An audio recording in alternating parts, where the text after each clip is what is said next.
औज़ु बिल्लाहि मिनश शैतानिर रजीम। बिस्मिल्लाहिर रहमानिर रहीम। देखकर मेरे जुनून को नाज़ फरमाते हुए, देखकर मेरे जुनून को नाज़ फरमाते हुए मौत शर्माती है मेरे सामने आते हुए।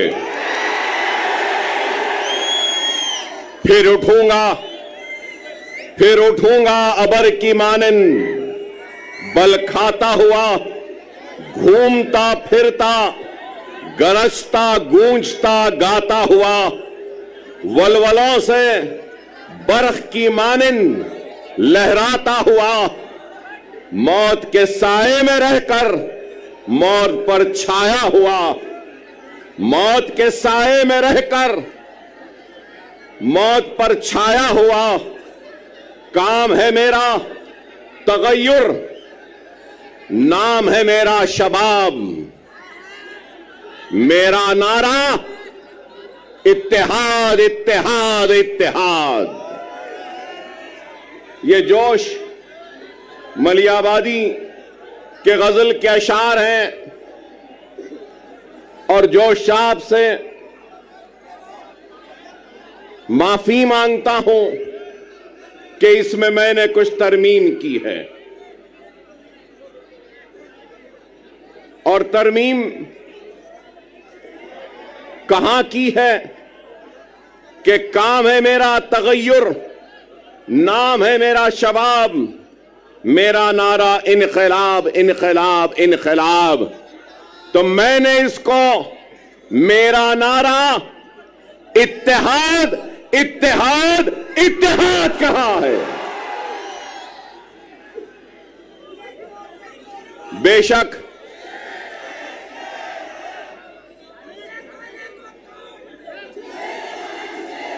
माफ करना, मुझे यह नारा पसंद नहीं। मैं शेर नहीं हूं, मैं मोहम्मद मुस्तफा सल्लल्लाहु अलैहि वसल्लम का गुलामों के गुलामों के गुलामों के गुलामों के गुलामों के जूतियों का धूल हूं। मैं शेर ना हूं, ना मुझे शेर बनना है। 10 साल पहले भी अगर महाराष्ट्र का रुख किया था तो आपको शेर बनाने के लिए रुख किया था। क्या शेर बनना है? शेर बनना है आसान सा है। नमाज के पाबंद बन जाओ, कुरान को तर्जुमे से पढ़ो, सुन्नते रसूलुल्लाह को अपने जिंदगी का हिस्सा बना लो, यतीमों के सर पर हाथ रखो, बेवाओं की मदद करो, जुल्म के खिलाफ आवाज बुलंद करो और दुनिया तुम्हें शेर कह के पुकारेगी। आसान 10 साल पहले भी अगर आपके दरमियान में आया था तो इत्तेहाद के पैगाम को लेकर आया था। उस इत्तेहाद के जरिए नाइंसाफियों को इंसाफ में बदलना चाहता था, हक तलफी को हक में तब्दील करना चाहता था, नाइंसाफी को इंसाफ में बदलना चाहता था और हमारे वजूद के जरिए हमको खत्म करने वालों को यह पैगाम देना चाहता था कि यह मुल्क जितना माथे पे तिलक लगाने वाले का है, सर पे पगड़ी बांधने वाले का है, उतना ही यह मुल्क चेहरे पे दाढ़ी रखने और सर पे टोपी पहनने वाले का भी है। यही पैगाम था और यही कोशिश थी जिसको लेकर हम आगे बढ़े थे 2014 में, और उस 2014 में महाराष्ट्र के 18,000 किलोमीटर का फासला मैंने अपनी गाड़ी में तय किया था।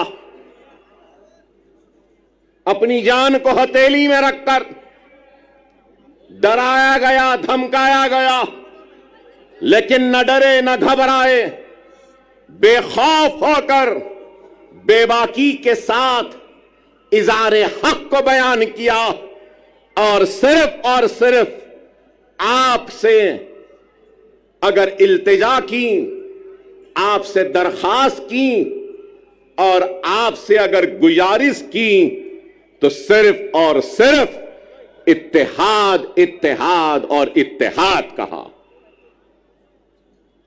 मैं ये भी याद दिलाऊं कि अकबरुद्दीन ओवैसी 10 साल पहले भी अगर आया था तो इत्तेहाद के लिए आवाज को उठाई थी, दरख्वास्त की थी, तो अपने इस शेरवानी के दामन को फैलाकर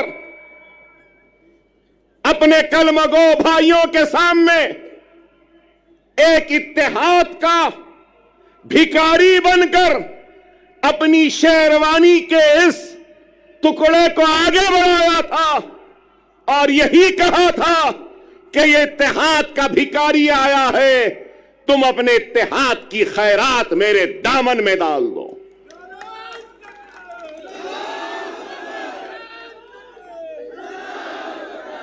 अल्लाह उसके रसूल की कसम, अकबरुद्दीन ओवैसी को अल्लाह ने इज्जत दी, शोहरत दी, नाम दिया, सब कुछ दिया, लेकिन एक बात कहूंगा, मजलिस इत्तेहादुल मुस्लिमीन के सबसे छोटे और सबसे आखिर का अगर कोई लीडर है तो वह अकबरुद्दीन ओवैसी है। न पहले बड़ा बनने की ख्वाहिश थी, न आज है। मैं तो सबसे छोटा हूं, आप सब मुझसे बड़े हैं और आप इनसे भी बड़े हैं,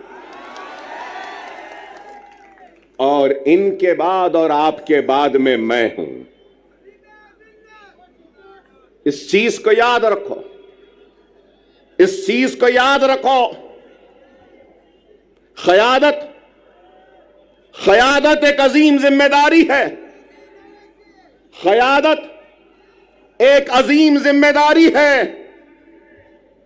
और सदक़े दिल और बेगर्ज होकर जो खिदमत करेगा तो अल्लाह उसकी क़यादत में इस्तेहकाम और मजबूती देगा। क्योंकि मुझे मेरे वालिद और सालारी मिल्लत ने मुझसे कहा, क़यादत आसान नहीं, अगर क़यादत करना है तो बेगर्ज बन जाओ, तो जब गर्ज वाले की तकलीफ का एहसास होगा, जब तुम्हारी क़यादत में गर्ज आ जाएगा तो फिर वह क़यादत मजबूत नहीं हो सकती। खुदारा इस बात को समझो, मिल्लत की फलाह व बहबूद, मिल्लत की तरक्की, मिल्लत की खुशहाली के लिए अपने जात की खुशियों की कुर्बानी देनी होगी। अगर क़यादत करने का अगर किसी को ज़ौक़ है या शौक़ है, बगैर किसी लालच, बगैर किसी मफाद से अगर कोई आगे बढ़ता है तो अल्लाह सुब्हानहू व तआला उसको कामयाबी, वो कामरानी अता करता। अगर आज मैं यहां खड़ा हूं तो लोग समझेंगे कि 10 बरस बाद अकबरुद्दीन ओवैसी यहां आया है, तो याद दिलाना चाहता हूं, 10 बरस पहले इम्तियाज जलील नहीं थे, 10 बरस पहले वारिस पठान नहीं थे, 10 बरस पहले हमारे मालेगांव के एमएलए साहब नहीं थे, मुफ्ती साहब नहीं थे। 10 बरस पहले हमारे धुलिया के एमएलए नहीं थे। अरे मैं क़यादत बनाने आया था, क़यादत बनी, महाराष्ट्र की बागोदौड़ इन जिम्मेदार हाथों के हवाले किया और इन जिम्मेदार हाथों ने इस क़यादत को आगे बढ़ाने की, ले जाने की बड़ी ही ईमानदारी के साथ, पूरे खुलूस के साथ कोशिश की बैरिस्टर असदुद्दीन ओवैसी साहब की क़यादत में। और आज 10 बरस बाद अगर आया हूं तो इस क़यादत को मजबूत करते हुए, इनको आगे बढ़ाकर इनके पीछे मजलिस के झंडे को थामने के लिए आया हूं। अकबरुद्दीन ओवैसी को कभी किसी चीज की ख्वाहिश व हसरत नहीं, हर वक्त यही पैगाम वो दावत देता रहा, आज भी दे रहा हूं। आपकी सरजमीन से आओ, काबिल नौजवानों से दरखास्त है, नेक लोगों से दरखास्त है, वुकलाओं से, डॉक्टरों से, इंजीनियर से, मिल्लत का दर्द रखने वालों से इल्तिजा है, आओ, जज्बे को लेकर आओ, दियानत के साथ आओ, इखलास के साथ आओ, खुलूस के साथ आओ। मैं अपनी कुर्सी पर तुमको बिठाऊंगा और तुम्हारे कदमों के पास खुद बैठ जाऊंगा। जमाती जिंदगी में शख्सियतों की अहमियत नहीं होती, याद रखो। शख्सियतें आती रहेंगी, जाती रहेंगी, जमात कायम व दायम रहेगी। जमात की अहमियत है, अकबरुद्दीन ओवैसी की भी अहमियत नहीं है, जमात की अहमियत है और ये इत्तेहाद की अहमियत है। अगर ये इत्तेहाद है, जमात है, तो यकीन मानो हम शेर हैं। अगर ये इत्तेहाद नहीं, जमात नहीं, तो फिर कुछ भी नहीं। खुदारा समझो, आज इंतखाबात का वक्त है। इंतखाबी मैदान में कई जमातें हैं, हजारों जमातें मैं कहूंगा, और शायद मैं गलत ना हूं तो विड्रॉयल के बाद करीब 4000 से जायद उम्मीदवार अपनी किस्मत आजमा रहे हैं। 4000 से जायद बेशुमार जमातें। 10 साल पहले बीजेपी थी, शिवसेना थी और राष्ट्रवादी कांग्रेस थी, कहीं पर समाजवादी पार्टी भी थी। लेकिन आज कांग्रेस है, 2 एनसीपी है, पवार एनसीपी, शरद पवार, अजित पवार एनसीपी, 2 शिवसेना है, शिंदे सेना, ठाकरे सेना। अरे आप अंदाजा लगाइए कितनी पार्टियां हो गई हैं। मेरा एक ही सवाल है, हिंदुत्व पे अमल करने वाली जमातें शिवसेना, भारतीय जनता पार्टी, सही है ना? हिंदुत्व। अब हिंदुत्व की आइडियोलॉजी पे कायम रहने वाली शिवसेना के 2 टुकड़े हो गए 2 टुकड़े। आइडियोलॉजी तो दोनों की है एक ही। अब सवाल यह है कि कांग्रेस ने उद्धव ठाकरे से इत्तेहाद किया पवार ने उद्धव ठाकरे से इत्तेहाद किया और एक 3 पार्टियों का एक गुट बना। तो मैं ये पूछना चाहता हूं, उद्धव ठाकरे जी, क्या आप हिंदुत्व का सबक राहुल और प्रियंका गांधी को पढ़ाने में कामयाब हो गए या नहीं हुए? मेरा सवाल है, राहुल व प्रियंका, क्या आप कांग्रेस के सेक्युलरिज्म का सबक पढ़ाने में उद्धव ठाकरे को कामयाब हुए या नहीं हुए? फिर मेरा सवाल है, शरद पवार साहब, क्या आप सेक्युलरिज्म का या आपकी जो भी आइडियोलॉजी है उसका सबक उद्धव ठाकरे और उस सेना को पढ़ाने में कामयाब हुए, या उद्धव ठाकरे हिंदुत्व का सबक पढ़ाने में आपको कामयाब हुए? यह मेरा सवाल है। चलो ये इनका हो गया। तो अब दूसरी तरफ अब हम देखते हैं कि अजीत पवार, तो मैं पूछना चाहता हूं कि अजीत पवार शिंदे के सबक को पढ़ लिए, समझ लिए, या शिंदे ने पवार को नया सबक पढ़ाया, नया सिखाया, या फिर बीजेपी ने अजीत पवार और शिंदे को सबक पढ़ा दिया, या फिर अजीत पवार ने अपने करप्शन का सबक मोदी को और योगी को पढ़ा दिया, वो समझ गए? बताओ क्या है? कहां है आइडियोलॉजी? कहां है बुनियादी उसूल?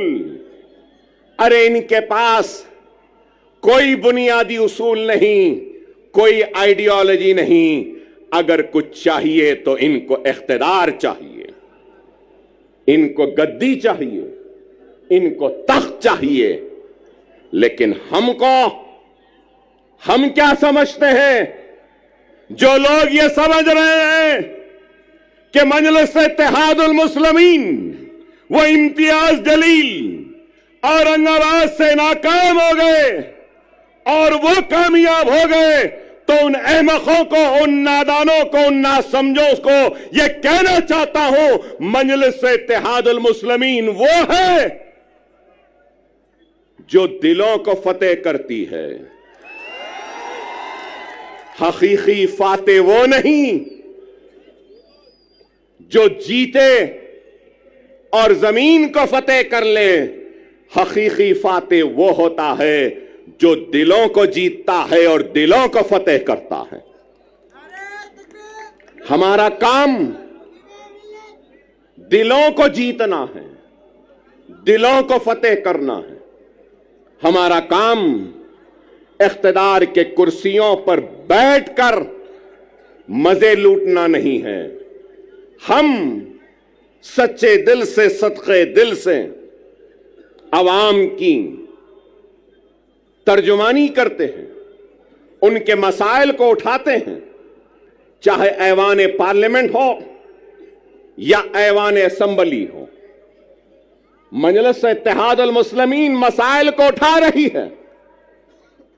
मजलिस इत्तेहादुल मुस्लिमीन बेशक मुसलमानों की आवाज बनती है, मुसलमानों के मसाइल को उठाती है, लेकिन उसके साथ हर मजलूम की आवाज भी बनती है, दलितों की भी आवाज बनती है, तो हर किसी की आवाज बनती है। बैकवर्ड क्लास की बनती है, ओबीसी की बनती है, मराठा समाज की बनती है, तो हर समाज की आवाज बनती है। बेशक अकबरुद्दीन ओवैसी मुसलमान है, मैं ला इलाहा इल्लल्लाह मुहम्मदुर रसूलुल्लाह कलमा पढ़ने वाला मुसलमान हूं। मुझे नाज है मुसलमान होने पर, तो मुझे फख्र है हिंदुस्तानी होने पर।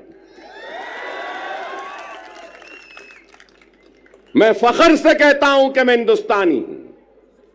हम हर एक के मसाइल उठाते, यहां पे बैठे हमारे दलित समाज के लोग हैं, दूसरे समाज के लोग हैं, बैकवर्ड क्लासेस के हैं, मुसलमान भी हैं, हर कोई है। मैं यही बात कहना चाहता हूं, हां, मुसलमान की आवाज बनकर हम मुसलमान के मसाइल को उठाते हैं। मैं उठाता हूं, मुझे शर्मिंदगी नहीं है इस बात का इकरार करते हुए कि मुसलमान हूं, मुसलमानों की आवाज बनता हो, मुसलमान की तकलीफ को बयान करता हो, मुसलमान की हक तलफी पे लड़ता हो, मुसलमान की हक की लड़ाई लड़ता हो और नाइंसाफी पर आवाज को बुलंद करता हो। इसलिए कि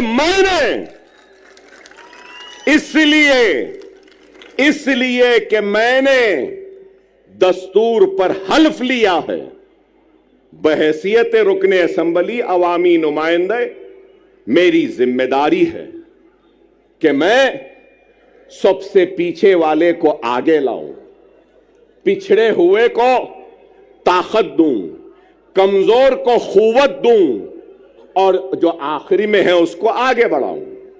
क्या लीडर की यह जिम्मेदारी नहीं? क्या कोई ये इस बात से इनकार कर सकेगा कि हिंदुस्तान की सबसे बड़ी अक़लियत मुसलमान रोजी रोटी, कपड़ा, मकान, तालीम, खुशहाली में सबसे पीछे है? और आज हमारी कोशिश वो पीछे जो मुसलमान है उसको आगे लाएं, हमारी कोशिश वो पिछड़ा हुआ मुसलमान उसको आगे लाएं। अल्लाह उसके रसूल की कसम, जब मुसलमान आगे आ जाएगा तो अगर पीछे ब्राह्मण रहेगा तो उस ब्राह्मण को भी आगे लाने का काम हम करेंगे, क्योंकि हमने दस्तूर पे हलफ लिया है पिछड़ों को, कमजोरों को आगे बढ़ाना हमारी जिम्मेदारी है। ये हमारी सोच है। लेकिन हमारी सोच को मीडिया हाउसेस, अभी इम्तियाज जलील साहब ने मुझसे कहा कि इनके साथ साथ वो आपके दोस्त आए हैं,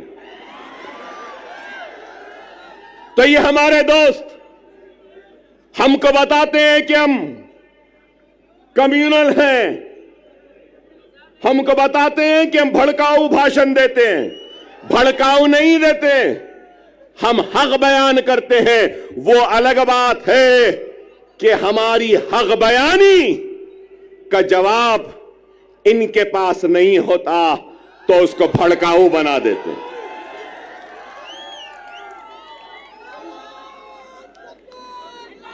आज ही मैंने किसी न्यूज चैनल में देखा जिसमें योगी आदित्यनाथ ने अपनी तकरीर में कहा कि बटोगे तो कटोगे।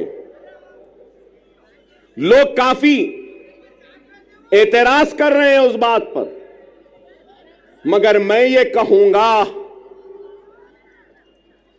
बीफ के नाम पर, मॉब लिंचिंग के नाम पर, घर वापसी के नाम पर, सर पे टोपी पहनने के नाम पर, दाढ़ी पालने के नाम पर जो तुम काट रहे हो, क्या ये तुम्हारी नफरत हिंदुस्तान के सबसे बड़ी अक़लियत से, क्या ये मुल्क को कमजोर नहीं कर रही है? इसका जवाब दो मुझे। अगर हिंदू और मुसलमान को तुम लड़ाओगे, हिंदू और मुसलमानों को नफरत कराओगे, तो क्या यह मुल्क को कमजोर करने के बराबर नहीं है? और अगर मैं कह रहा हूं, मैं अकबर ओवैसी मुसलमान, ला इलाहा इल्लल्लाह मोहम्मद रसूलुल्लाह कलमा पढ़ने वाला मुसलमान, इस मुल्क का किराएदार नहीं है। मैं कह रहा हूं, नरेंद्र मोदी, ऐ योगी, जितना तेरा हिंदुस्तान है उतना मेरा भी हिंदुस्तान है। हिंदुस्तान न तेरी जागीर है न मेरी जागीर है। हिंदुस्तान हिंदू, मुस्लिम, सिख, ईसाई, पारसी हर मजहब के मानने वालों का है। मजहब भगवान अल्लाह गॉड को नहीं मानने वाले का भी है, किसी एक का नहीं है। हम ये बात कहते हैं तो इनको बुरा दिखता है। अरे इस मुल्क का सबसे बड़ा मसला क्या है? बेरोजगारी। इस मुल्क का सबसे बड़ा मसला क्या है? महंगाई। इस मुल्क का सबसे बड़ा मसला क्या है?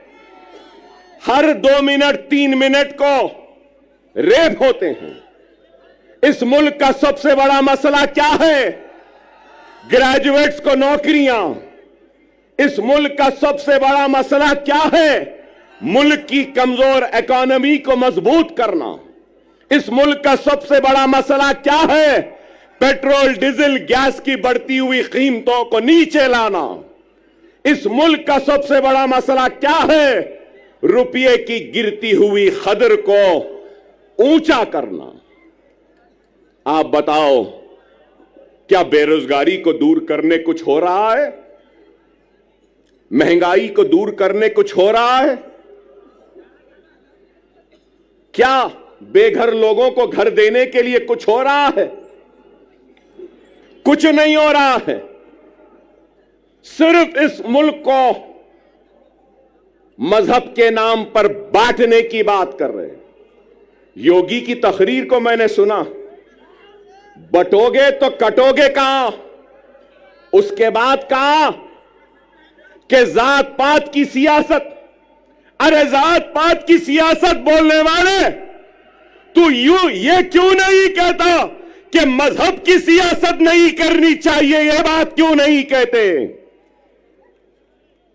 ये तो मजहब की सियासत करेंगे, नफरत के बीज को बोते जाएंगे, असल मसाइल से तवज्जो हटाते रहेंगे।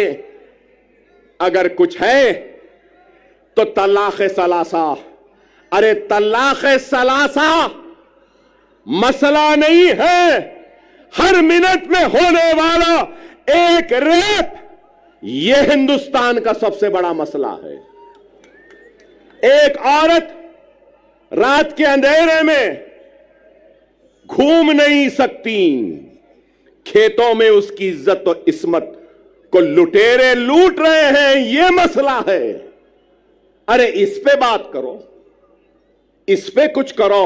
नहीं, मुसलमान ऐसा, मुसलमान के इतने बीवी, मुसलमान ऐसा करा, मुसलमान वैसा करा। अरे आप बताओ, तलाक़ सलासा हो गया, CAA NRC, CAA NRC. Parliament में थे इम्तियाज जलील साहब, हर मसले पर। अरे आप बताओ, आज मैं यहां खड़े होकर कह रहा हूं, जिम्मेदारी के साथ कह रहा हूं, मजलिस इत्तेहादुल मुस्लिमीन के एक जिम्मेदार लीडर की हैसियत से कह रहा हूं और ये ऐलान कर रहा हूं कि मराठा समाज के लिए जो रिजर्वेशन की तहरीक चला रहे हैं, उनके लीडर, मैं उनसे कहूंगा, हमारा पूरा साथ आपके साथ है, हमारा पूरा ताउन आपके साथ है। हम पूरी कोशिश करेंगे, मगर उसके साथ साथ मैं ये भी कहूंगा, इत्तेहाद होता है ना, तो इत्तेहाद बैनुल मजलूमीन होना चाहिए। इत्तेहाद बैनुल मजलूमीन होना चाहिए। हिंदुस्तान में जुल्म का शिकार अगर कोई है तो वो मुसलमान है। हिंदुस्तान में जुल्म का शिकार अगर कोई है तो वो दलित है। हिंदुस्तान में जुल्म का शिकार अगर कोई है तो वो पसमानदा तबकात है। चलो आओ, मराठा, दलित और मुसलमान इत्तेहादुल बैनुल मजलूमीन बन जाते हैं और अपने जुल्म के खिलाफ आवाज को बुलंद करते हैं।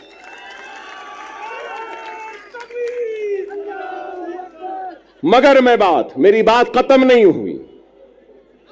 मैं हमारे मराठा समाज के बड़े लीडर जो एहतजाज कर रहे हैं, भूख हड़ताल में बैठे हैं, उनसे कहना चाहता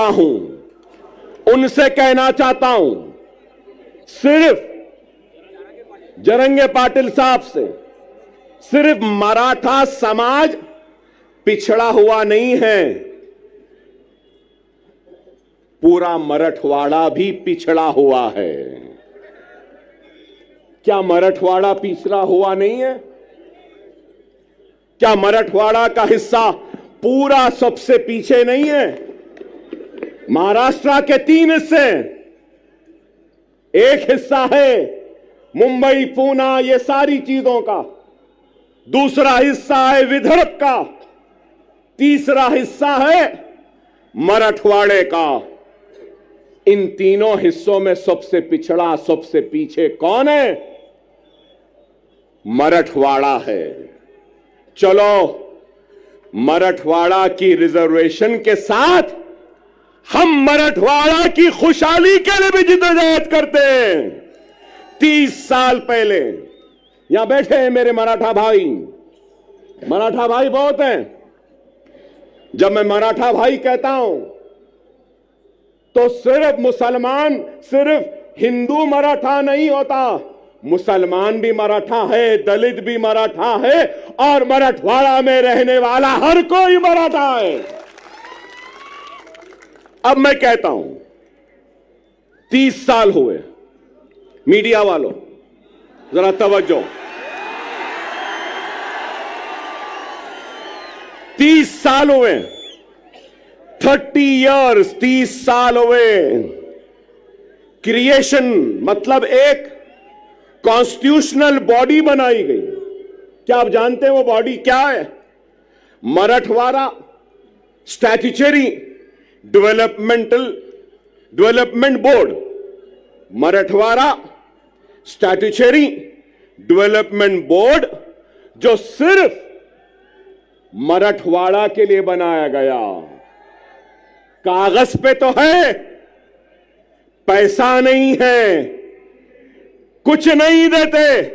चलो, मराठों के रिजर्वेशन के साथ हम मराठवाड़ा स्टैट्यूटरी डेवलपमेंटल बोर्ड को 50,000 करोड़ का पहला मुतालबा करते हैं, एहतजाज करेंगे और मराठवाड़ा को हम आगे बढ़ाएंगे। क्या तैयार हो?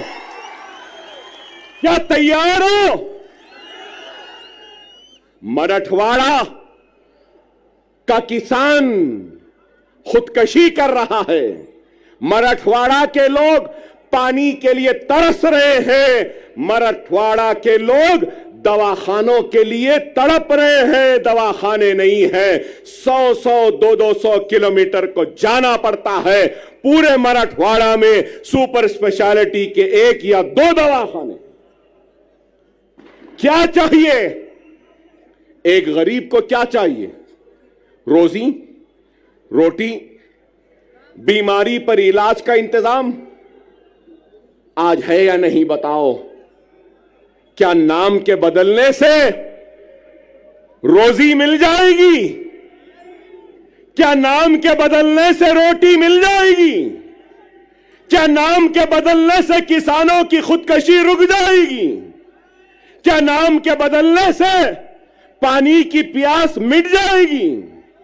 क्या नाम के बदलने से क्या बीमार को शिफा मिल जाएगी? क्या नाम के बदलने से कर्जदार किसान के कर्ज दूर हो जाएंगे? नाम में क्या रखा है? ऐ नाहेलो ना समझो, ऐ झूठो, ऐ बेमानो, काम करो, काम। क्या यह गलत है? नीति आयोग की रिपोर्ट उठाकर देख लीजिए मीडिया वालों। काबिल है, मुझसे काबिल, मुझसे पढ़े लिखे, मुझसे समझदार, मुझसे दूरअंदेश, मुझसे ज्यादा सोच फिक्र करने वाले और मैं तो खुला कह रहा हूं, मोदी और योगी का मैं तो दुश्मन हूं, शायद आप उनके दोस्त हैं। बताओ, उनको जाकर बोलो। नीति आयोग क्या कह रहा है? नीति आयोग की लेटेस्ट रिपोर्ट कह रही है, मेरे मराठा भाइयों, कि सबसे पिछड़ा हुआ जीएसडीपी कम है, रोजाना की कमाई, पानी नहीं मिल रहा है, बीमारी के लिए तड़प रहे हैं। नीति आयोग कह रहा है कि वो मराठवाड़ा का रीजन है। मैं इम्तियाज जलील साहब से भी कहूंगा, सीमांचल की तरक्की के लिए मजलिस लड़ रही है। आप पार्लियामेंट में थे तो आप भी लड़े, अब आप आओ, मैं भी आपके साथ हूं। हम मराठवाड़ा की खुशहाली व तरक्की के लिए लड़ेंगे। हम मराठों का साथ में लेंगे, मुसलमानों को लेंगे, हिंदुओं को लेंगे, मराठों को लेंगे, दलितों को लेंगे, एससीओ को लेंगे, एसटी को लेंगे, सबको लेंगे और मराठों और मराठवाड़ा के लिए हम लड़ेंगे। क्या मेरी बात से आप राजी हैं? राजी हैं? मेरी बात सही है? सही है तो नारे तकबीर, नारे तकबीर, नारे तकबीर। मराठा चीफ मिनिस्टर नहीं चाहिए, मराठवाड़ा में पानी चाहिए। मराठा मिनिस्टर नहीं चाहिए, मराठों को नौकरियां चाहिए। मराठा वो क्या कहते हैं, guardian minister, Maratha guardian minister नहीं चाहिए। मराठों और मराठवाड़ा को उसका हक चाहिए। ये हम चाहते हैं, ये हमारी सोच है, ये हमारी फिक्र है। मैंने आपसे पहले भी कहा कि क्या उद्धव ठाकरे अपना सबक पढ़ाने में कामयाब हो गए या नेहरू गांधी खानदान अपना सबक पढ़ाने में कामयाब हो गए? मेरी इस बात को याद रख लो, अपने वोट की अहमियत को समझो। यहां मौजूद सारे लोगों से कहूंगा कि जमहूरियत के जश्न, ये इलेक्शन में तुम्हारी सबसे बड़ी अगर कोई ताकत है तो याद रखो, वो तुम्हारा वोट है। वोट का सही इस्तेमाल करो। अगर वोट का गलत इस्तेमाल करोगे तो नहीं मालूम कौन तुम्हारे वोट को ले जाकर हिंदुत्व के दामन में, उनके कदमों में डाल देगा। क्या गारंटी है? पूरी गारंटियों का दौर चल रहा है। हमारे पास भी 6 गारंटी आई, कर्नाटक में भी गारंटी आई, हरियाणा में भी गारंटी आई। मिस्टर मोदी ने कहा कि मोदी की गारंटी, वाह वाह, ठीक है भाई, वहां भी गारंटी, यहां भी गारंटी, इनकी भी गारंटी, उनकी भी गारंटी, चाय वाले की भी गारंटी। गारंटी तो है। लेकिन ये गारंटी है ना, ये यहां मौजूद ये लोगों का सवाल है, क्या शरद पवार गारंटी देंगे कि इलेक्शन के बाद आप मोदी के साथ नहीं जाएंगे? देंगे? क्या अजीत पवार साहब आप गारंटी देंगे कि इलेक्शन के बाद आप शरद पवार के पास दोबारा वापस नहीं जाएंगे? क्या उद्धव ठाकरे आप गारंटी देंगे कि इलेक्शन के बाद आप फिर चाय वाले के पास चाय की प्याली लेके नहीं जाएंगे? क्या शिंदे गारंटी देंगे कि इलेक्शन के बाद वो ठाकरे के पास दोबारा नहीं जाएंगे?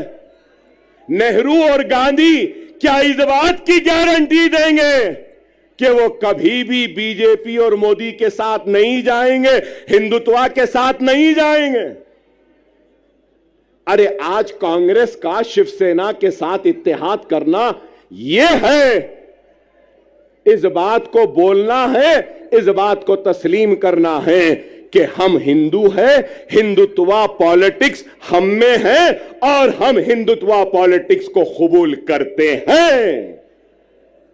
डायरेक्टली तो कबूल नहीं किए, इनडायरेक्टली कबूल कर लिए। कोई ऐसा खाता है तो कांग्रेस ऐसा खा रही है। यही है, यही है। समझो मेरी इस बात को।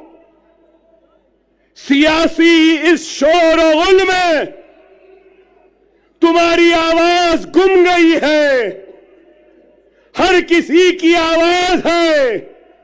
राव की आवाज है, रेड्डी की आवाज है, पाटिल की आवाज है, पटेल की आवाज है, गांधी की आवाज है, पवार की आवाज है, हर किसी की आवाज है। अगर आवाज नहीं है तो ला इलाहा इल्लल्लाह मुहम्मदुर रसूलुल्लाह कलमा पढ़ने वाले की आवाज नहीं है। और मैं इस सियासी शोर व गुल में नारे तकबीर अल्लाह अकबर की आवाज को फिजाओं में गुंजाने के लिए, जोरदार नारा लगाने के लिए आया हूं। अपनी जात के लिए नहीं आया हूं। मैं तुम्हारी इज्जत के लिए आया हूं, तुम्हारे वक़ार के लिए आया हूं, तुम्हारे वजूद का एहसास दिलाने के लिए आया हूं कि हम जिंदा हैं, हम मुर्दा कौम नहीं है। तुम जिंदा कौम हो। अगर तुम जिंदा कौम हो तो उठो, उठो, एक मरकज़े सियासी पे जमा हो जाओ। उठो और एक हो जाओ। अगर तुम एक नहीं होंगे तो याद रख लो तुम्हारा वजूद खतरे में है। यही जोश, यही वलवला, यही उठना 20 तारीख के दिन है। उठोगे ना? उठोगे ना?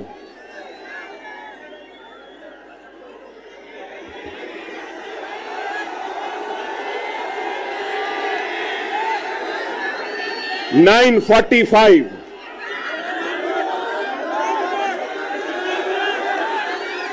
9:45 कैंपेनिंग का टाइम 10 बजे।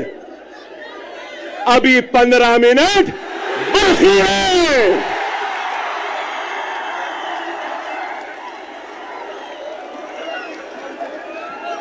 अरे भाई 15 मिनट बाकी है, सब्र करिए। ना वो मेरा पीछा छोड़ती है, ना मैं उसका पीछा छोड़ सकता हूं। चल रही है, मगर क्या गूंज है। नारे तकबीर, नारे तकबीर, नारे तकबीर। अल्हम्दुलिल्लाह, अल्हम्दुलिल्लाह। खुदारा मेरी बात को समझो, वक्त नाजुक है। हमारा सबसे अव्वलीन फरीजा क्या है? क्या है? महाराष्ट्र में बीजेपी और शिंदे सेना और अजीत पवार के हुकूमत को शिकस्त देना, हराना है। उसके साथ हमारी जिम्मेदारी है, जहां जहां हमारे नुमाइंदे हैं, हमको अपने नुमाइंदों को भी कामयाब करना है। मैं आपके जोश की कदर करता हूं, आपके जोश का एहतराम करता हूं। याद रखो, वो कौम जिसके पास सिर्फ जोश है और होश नहीं, तो वो कौम कामयाब नहीं होती। वही कौम कामयाब होती है जिस कौम के पास जोश भी होता है और होश भी होता है। थोड़ी देर है, सुन लें, अपनी बात को खत्म करूंगा। 12 मिनट हैं।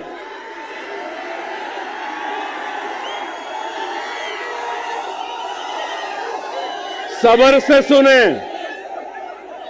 वक्त नाजुक है।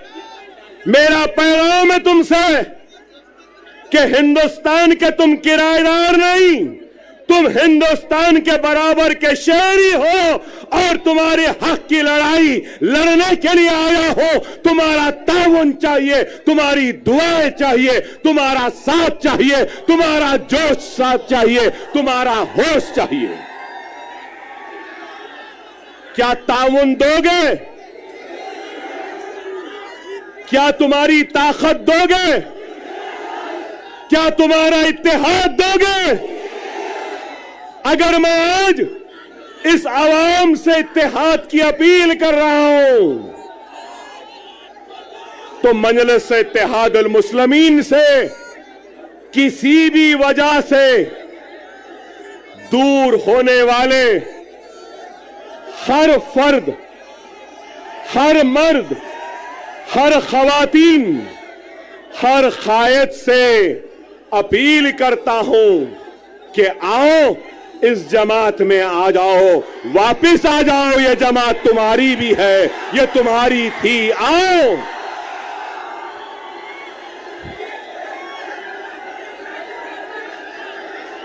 हर वो शख्स, हर वो मजलिस का चाहने वाला किसी वजह से नाराज है, किसी वजह से दूर है, तो अकबरुद्दीन ओवैसी यहां खड़े होकर अपनी जमात और अपने इन कायदीन की तरफ से मैं माफी चाहता हूं, मगर ये कहना चाहता हूं कि खुदारा अपनी जात के लिए, अपने खुद के नफ्स के लिए जमात को कमजोर न करो। मैं नहीं रहूंगा, तुम नहीं रहोगे, लेकिन जमात कायम व दायम रहेगी। खुदारा, खुदारा आओ, हम अपने कुर्सियां तुमको देने तैयार। बहुत से उलमा, मशाइखीन, वुकला, डॉक्टर्स, इंजीनियर, रोजमर्रा की मजदूरी करने वाला एक मजदूर या कोई भी मेरा भाई, कलमगो भाई जो मुझसे नाराज है, मैं उससे अपील करता हूं कि आ जाओ। ये वक्त है, ये वक्त है 2 मिनट की खामोशी।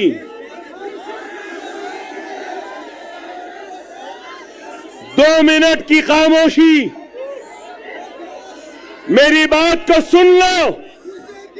महाराष्ट्र की तारीख में ऐसा सुनहरा वक्त नहीं आया जो अब है।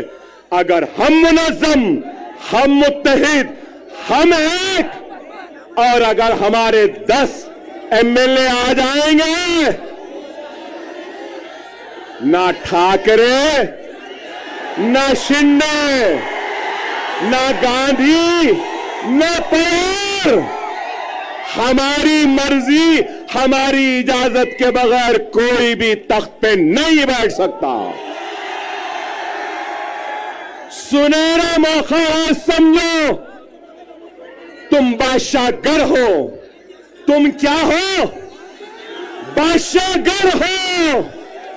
जिसको चाहे तख्त पे बिठा सकते हो, जिसको चाहे तख्त पे औंधा लिटा सकते हो। समझो इस बात को। मैं किसी का नाम नहीं ले रहा हूं, मगर हर एक से अपील कर रहा हूं, आओ ये तुम्हारी जमात है, ये तुम्हारी अपनी जमात है। अगर तुम, एक बात कहूंगा, एक बात कहूंगा, एक बात सुनो, सुनो मेरे भाई। एक बीज होता है ना, बीज, बीज को जमीन में बोते हैं ना, जमीन में बोने के बाद अपने पसीने से, अपने खून से उस जमीन को सेंचते हैं। वो बीज एक पौधे का शक्ल इख्तियार करती है, फिर उसके बाद वो पौधा एक दरख्त बनता है, और दरख्त बनने के बाद उस दरख्त में क्या आते हैं? फल आते हैं, फल। ये वक्त सुनो, ये वक्त सुनो, हमने बीज बोया, खून पसीने से सेंचा जमीन को, पौधा आया, झाड़ लगे, और वो झाड़ में आज फल है। ये फल खाने का वक्त है, फलदार दरख्त को काटने का वक्त नहीं है। खुदा इस बात को समझो, मेरे उलमा ये बात को समझिए, मेरे मशाइख इस बात को समझिए, मेरे डॉक्टर साहिबीन इस बात को समझिए, मेरे वुकला साहिबीन समझिए, मेरे गरीब मुसलमान भाइयों इस बात को समझो। ये फल खाने का वक्त है, फलदार दरख्त को काटने का वक्त नहीं है। खुदारा एक हो जाओ। आपका जोश, आपकी बेचैनी है, नहीं तो बहुत सोच के आया था, जरा चाय चाय भी बोलूंगा, चाय वाले को भी बोलूंगा, मगर आप बोलने नहीं दिए। लेकिन ये जरूर है, अभी इम्तियाज जलील साहब बोले ना, अभी इम्तियाज जलील साहब बोले योगी आने वाला है। योगी, योगी तेरे आने के बाद अकबर भी आने वाला है। मोदी तेरे आने के बाद अकबर भी आने वाला है। हम जवाब देंगे, जिंदगी गुजर गई चाय बनाने में, लेकिन चाय क्या होती है, कैसी बनती है? चाय चाय, चाय की पत्ती, चाय की केतली, चाय का पानी, चाय का चूल्हा, चाय चाय चाय। हम बोलेंगे 20 तारीख को पतंग पतंग पतंग रहेगी। क्या रहेगी? पतंग रहेगी।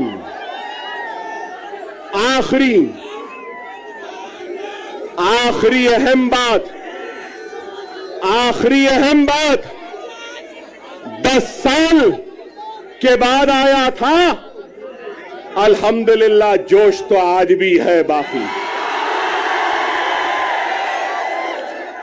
10 साल बाद आया, लेकिन वलवला आज भी बाकी है। 10 साल बाद आया, मगर तुम्हारे जोश ने मुझे और जवान बना दिया। वादा है, वादा है, महाराष्ट्र की सियासत में इम्तियाज जलील और दूसरों के साथ अकबरुद्दीन ओवैसी भी अब खांधे से खांधा मिलाकर खड़ा रहेगा। औरंगाबाद हो, नांदेड़ हो, उस्मानाबाद हो, या शोलापुर हो, या मुंबई हो, अब अकबरुद्दीन ओवैसी आता रहेगा, जाता रहेगा, हर ओर पर नजर डालेगा। जिंदगी में मैंने कभी भी वोट नहीं मांगा। मैं 6 इलेक्शन जीत गया। कितने? 6। अब 30 बरस होते हैं। मगर आपसे कहूंगा, आप इस इलेक्शन में मजलिस के साथ साथ इम्तियाज जलील और नासिर साहब के साथ साथ और हमारे दलित भाई के साथ साथ आप अपना वोट अकबर ओवैसी को भी दे रहे हो। आपकी हर तकलीफ में अकबर ओवैसी आएगा, आपके हर दुख में आएगा, आपके साथ रहेगा। इंशाअल्लाह ताला हम 20 तारीख को आसमान में सिर्फ पतंग पतंग पतंग पतंग पतंग पतंग पतंग रहेगी। नारे तकबीर, नारे तकबीर, नारे तकबीर। हिंदुस्तान, हिंदुस्तान, हिंदुस्तान। हम सब एक हैं, हम सब एक हैं और हम सब एक रहेंगे। औरंगाबाद हमारा था, हमारा है, हमारा रहेगा। वाखिर दार अल्हम्दुलिल्लाह रब्बिल आलमीन। वीडियो देखने के लिए धन्यवाद। लाइक करें, शेयर करें और हमारे चैनल खासदार टाइम्स को सब्सक्राइब करें तथा रोज नए अपडेट्स के लिए बेल आइकॉन को प्रेस करना ना भूलें। साथ ही देश और दुनिया की ताज़ा तरीन और स्थानिक खबरों के लिए हमारे वेबसाइट www.khasdartimes.com पर विजिट करें। धन्यवाद।